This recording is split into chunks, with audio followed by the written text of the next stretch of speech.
Alright, hello everyone, this is Mr. Livestar321, and welcome to my walkthrough of Castlevania Symphony of the Night. This, in my opinion, is one of the greatest video games ever made, and I absolutely love the way it plays. It basically gave birth to the Metroidvania genre as a whole. I mean, it's practically in the title. You can't have Metroidvania without Castlevania, and you can't have that without Metroid to begin with. But regardless, I'm going to be playing this game simply for the fact that it is my favorite Castlevania game out of the entire series. I know that some people probably have better picks for best Castlevania game, but in my opinion, this one always just stuck out the most to me, and it always became my favorite more than anything. I've loved playing through it over and over again. I love getting all the items. Well, not every single item, but my favorite items, my favorite weapons and all that stuff, and it's just really fun to experience. I think I'm gonna do both Alucard and Richter, but you know, we obviously need to start off with just Alucard because the only way to play as Richter is to finish the game once and then put Richter on your name when you create a file. But since I haven't finished the game once, I can only play as Alucard, and as such, I'm going to go ahead and press start and make a new file. I absolutely adore the title screen music here. Well, not really the title screen, more of the main menu. It's just this choir. I really love the way it sounds. And you have the noises that appear in game as well. I just love the sound design of this game. It's so nostalgic, it's so comforting. It really is a product of its time, you know. This game came out in the late 90s, 1997, and it really feels exactly like it came from that time period. It holds up though. I'd say the gameplay aged pretty well, and certainly a lot of other devs have taken notes since then, since there are very similar games to this one. So, anyways, with all that rambling out of the way, I'm going to go ahead and make my save file here. We're going to go ahead and call it LARPstar, and we will press start to begin the game. Journey back to 1792 and the Transylvanian countryside of Romania.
Alrighty, and so that cutscene basically introduces us to Dracula's castle. It says final stage bloodlines there because this part of the game it's technically the epilogue, the beginning, or the prologue I suppose. It's an epilogue, the fucking ending. But yeah. This is basically the beginning. As you can see, I'm playing as Richter. It says it in the health bar pretty much. He's got a few moves that are pretty nice, like if you do up, quarter circle forward, he does this, I guess whip spin. I don't really know what to call that move, but it's pretty sweet. If you hold down, press X, or jump twice, he'll do a dive kick. Pressing X while holding down will do a kick, and then pressing it again while you have to press it very quickly, I suppose. I'm figuring this out again, you know, haven't played this in a while. But yeah, what I normally like to do is just gather as many hearts as I can, and there's some holy water when you fight Dracula. This segment basically recreates the final stage of Castlevania, Dracula X, or Rondo of Blood. That's basically where you are in this prologue. So I'm just gonna go ahead and max out my hearts pretty much. Might cut out all the boring parts.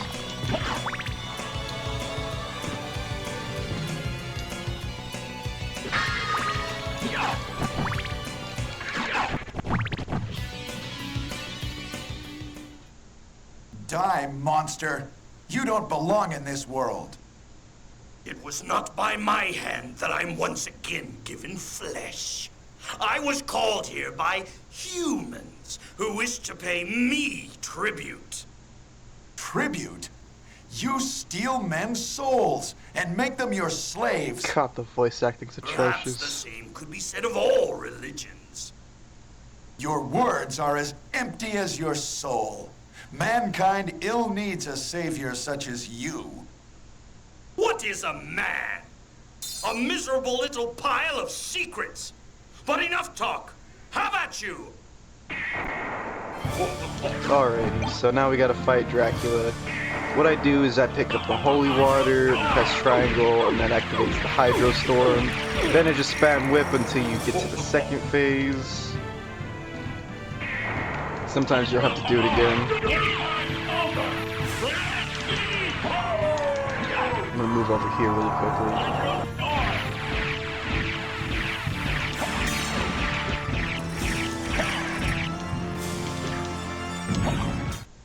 Just go ahead and kill him pretty quickly there.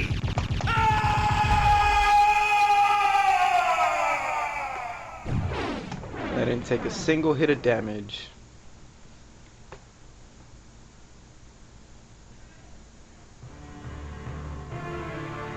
It was Richter Belmont, the legendary vampire hunter, who succeeded in finally ending the menace of Count Dracula, lord of the vampires who had been brought back from the grave by the dark priest Shaft. However, one night 4 years later, under the glare of a full moon, Richter mysteriously vanished. With no idea of where to begin her search, Marie Renard set out to look for him. It was then that fate intervened. Castlevania, the Castle of Dracula, which is rumored to appear once every century, suddenly materialized from out of the mist as if to show her the way. Meanwhile, powerful forces were struggling for the soul of a man named Alucard, the very same Alucard who had teamed up with Richter Belmont to battle his immortal father, Count Dracula. Alucard, in order to purge the world of his own cursed bloodline, had submerged his vampiric powers and entered into what was supposed to be an eternal slumber. But now he is awake and aware of the evil once again at work in his homeland. The time has once again come for the forces of good and evil to engage in their ancient battle. Dracula's castle beckons for you. And no man can say who shall emerge victorious.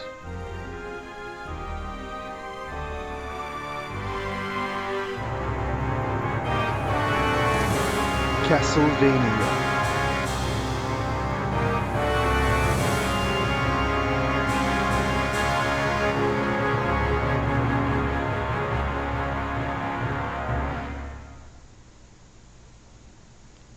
That's probably one of my favorite unskippable text crawls ever. It's not that bad, and it gives you a pretty decent history of the story up to that point. Well, not a decent history, basically just retelling of Castlevania 3.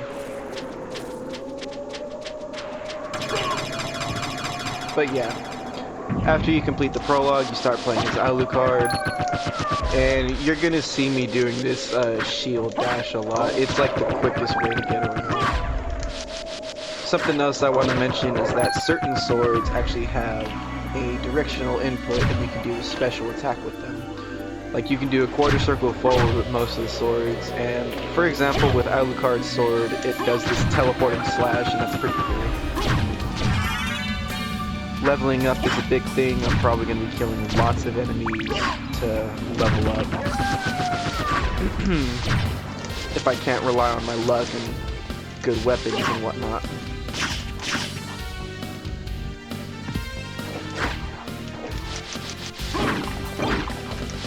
pot roast in the walls, typical Castlevania cuisine.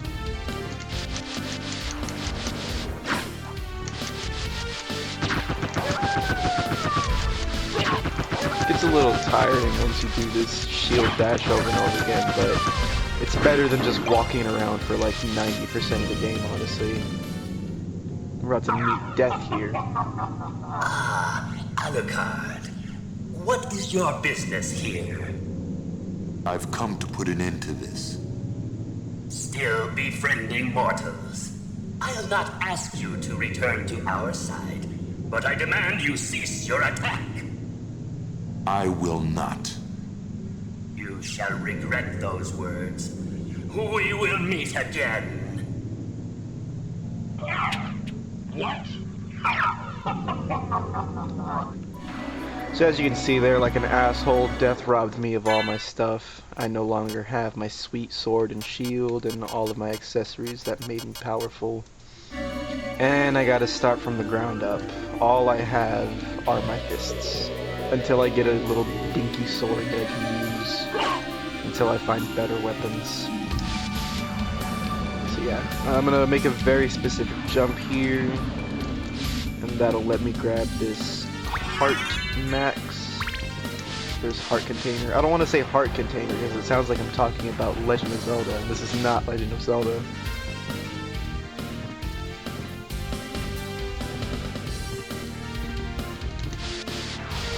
But yeah. Got a skeleton up here. Let me go ahead and equip that sword. So now I have my first true weapon of the game. And then there's the second sword. With a name like Red Rust, you can't expect a whole lot from it. Here's our save points. Pretty iconic. Pretty awesome. I fucking love that sound. Yeah. So, in this game, there are one-handed swords and two-handed swords. Two-handed swords typically can be a little bit stronger and they'll have certain attributes to them. For example, this one, Red Rust, it can actually poison certain enemies if you're able to hit them with it. It's a pretty slow-moving sword, I believe. Yeah, like swinging it feels like kind of a chore. But if you're able to land a few hits, you know, you can poison somebody. Red Rust in particular is pretty useful against a future boss fight. So once I get to that boss fight, I'll explain the usefulness of Red Rust. And now we're at our first true area of the game. This is like the proper level 1. Alchemy Laboratory. Ouch. You'll prick these guys. They toss their bones in such a way it'll hit you. But of course, I need to make sure to not walk into them either. Picked up the hide cuirass. Gives me a little bit of defense. Damn. Alright. I'm just gonna jump over those spikes there and pick up the leather shield. This is the very first shield that you find. It's decent, but there are obviously much better shields. My personal favorite one to use is the iron shield. But the Alucard shield, being the one that you start with, is the most busted weapon in this entire game. Once you combine it with an item called the shield rod, you can access the abilities of every single shield, and plus you can just put the shield in front of the enemies, you'll hit them, and you'll recover health every single time. It'll automatically hit the enemies as long as the shield is touching it. It is so dank. Probably just gonna be saving a lot because I take tons of damage and I don't want to be caught without low health. Right now I have 29 mana. Mana is that blue bar at the top left. Right next to the HP, there's that blue bar, and that indicates how much mana you have. Mana is very useful for doing the spells. Spells are accessible by completing certain inputs. Once you do these inputs at least once, there is like a spells section that shows you each input. I got a life max up there, so I have more life. But for example, I'm going to show you Hellfire. That's up quarter circle forward, and if you pull that off, Alucard just shoots 3 balls. 3 balls. Alucard shoots 3 fireballs from his coat. Picked up some daggers there, and now my hearts are glowing green because I have a weapon that I can use. Well, not the hearts themselves, but you know, the numbers. You gotta be very punctual with your narrations. But yeah, once you complete a spell at least once, it'll show up in the moves list. So as you can see, it's up quarter circle forward and square or circle to perform Hellfire, and it costs 15 mana. If I want to do, there's another one called Dark Inferno where you shoot different projectiles, so to speak. You just have to hold up. You have to hold up while performing Hellfire. So let's go ahead and do that real quick. You can also move around while performing Hellfire and Dark Inferno. You just have to hold left or right and pick the direction that you want to move in. Pretty awesome stuff. If I get hit by those little skeleton dudes, their teardrops, I'll get poisoned. So that's not what I want to be. Go ahead and move the spike.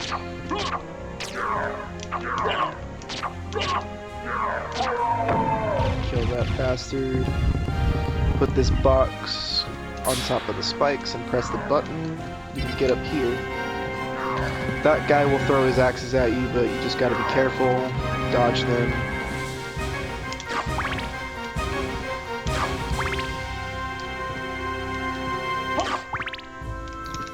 And then once you get up here, you can find your very first cape, the cloth cape.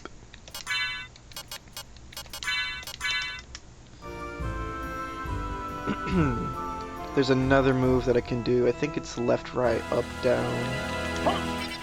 That summons a spirit. And spirits basically just follow the enemies. They'll deal damage. They're pretty useful. Ouch.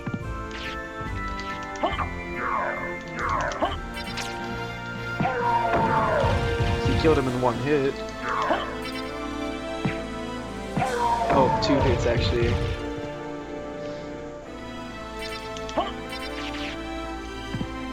They're pretty useful, the spirits. I think if you hold up and then a certain direction down, you can summon more spirits. There we go, yeah. I think it's up for like 4 seconds, and then you roll your thumb. You roll your thumb over like the left or right, depending on where you're standing. You have to roll it all the way down. Wait, no. Yeah, okay, there we go. Let's check the moves list real quick. Yeah, you just have to hold up and then roll it down really quickly when you're facing the right way. And that'll summon 4 spirits at once. Very useful. Very powerful.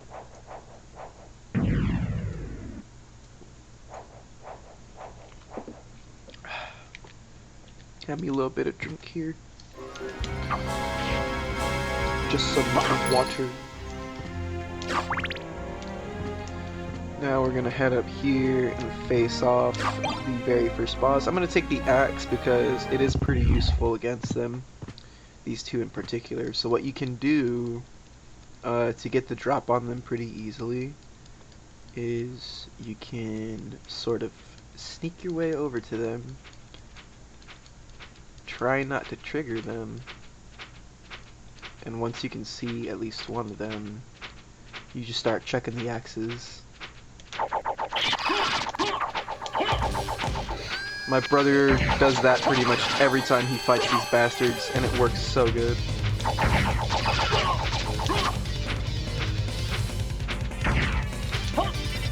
somebody touch your spirit.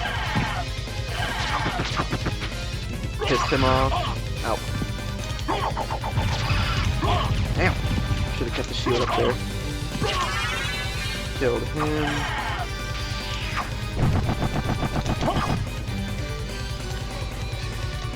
There we go. Let my spirits do all the work. And every time you kill a boss, they'll give you that life max up, so you just get stronger with every single boss fight. Very useful. Very, very useful.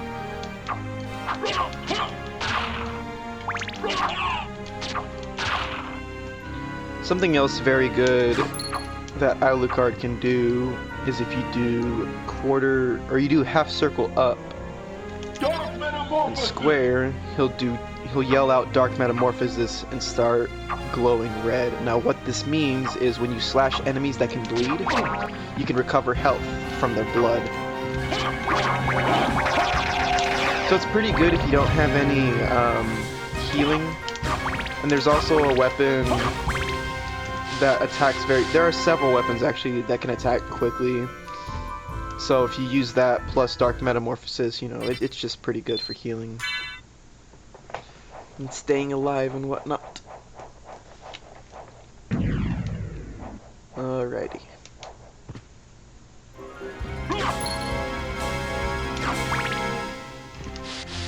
Now I'm gonna go ahead and grab a few more items over here. And then once I'm done collecting those items, I'm gonna save one more time. Hold up. I'm gonna save one more time. And then I'll record the next part of this walkthrough, which will be the Marble Gallery. Marble Gallery, which leads to the... I think it's like the Long Tower or something like that. It's just this scale that goes up and you can reach another area from there that you need to progress forward. I'm playing this game mostly off of memory. I don't have a walkthrough myself, but I've finished it before, so I kind of know what to do and where to go. I also know of a few pretty interesting secrets.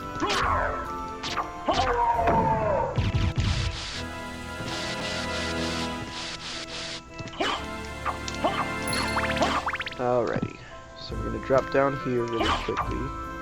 Avoid that because I don't really want to jump. Ah.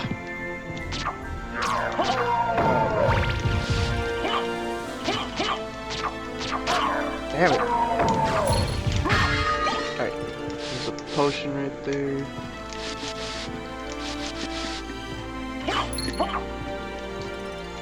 Now, there was another weapon that I wanted to pick up before heading over to the Marble Gallery, which by the way has some of my most favorite sounding music. It's a really good soundtrack. Oh my lord, I just went in a fucking circle. See, this is why I can't talk while gaming at the same time. I get distracted and then... oh god. Yeah, I get distracted and then some other bullshit starts happening. Damn it, man. I hate these little fuckers.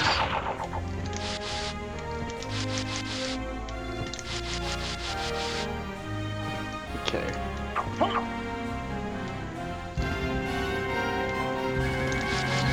Go back this way. God damn it. Gotta recover some health.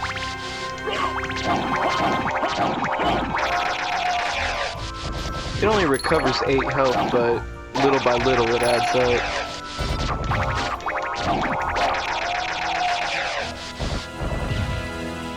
Okay. I believe... oh wait, no, the save point was right there, so I think it was this way. Yes! Yes, yes, yes. I was supposed to continue this way. This is where that elevator is. I was thinking of it, but I didn't mention it at all. I like how if you hold up on the D-pad while Alucard stands like this, he'll just cover himself with his cape. Oh, but I forgot to mention, if you're on the elevator and you decide to do that, you'll just move up. You can control the direction in which this elevator goes. You just have to press up or down. It sure does take its sweet time, so you just kind of have to deal with that.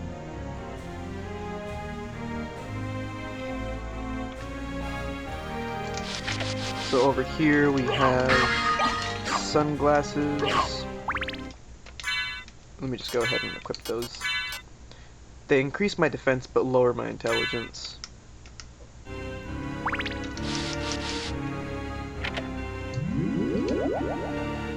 I can't exactly remember what factor intelligence plays in Castlevania Symphony of the Night, or if int even means intelligence, but yeah, it's just been a stat that I sort of ignored. I mostly cared about like luck, and this goes back down to that normal area, but we can't go that way because we need the Jewel of Open. Or I think it's the Stone of Open or something like that. It's either the Jewel or the Stone of Open.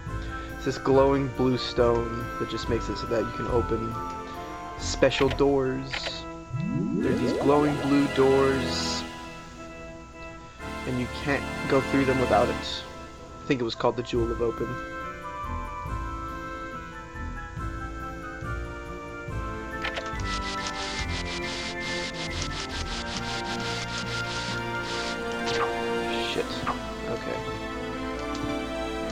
Alrighty. Now before I end this, I'm gonna go ahead and show off the base Alchemy really quickly. It's the weapon that I was looking for. It's my favorite early game weapon, honestly, just because of how fast it attacks. Like, you can just press this over and over again and you'll be covered. On those bleeding guys or any other enemy that bleeds, you'll recover a lot of health very quickly using Dark Metamorphosis. And yeah, it's just one of my favorite starting weapons personally, but I'm going to go ahead and save the game right here, and once I come back to this walkthrough, we're going to go through the Marble Gallery and fight another boss.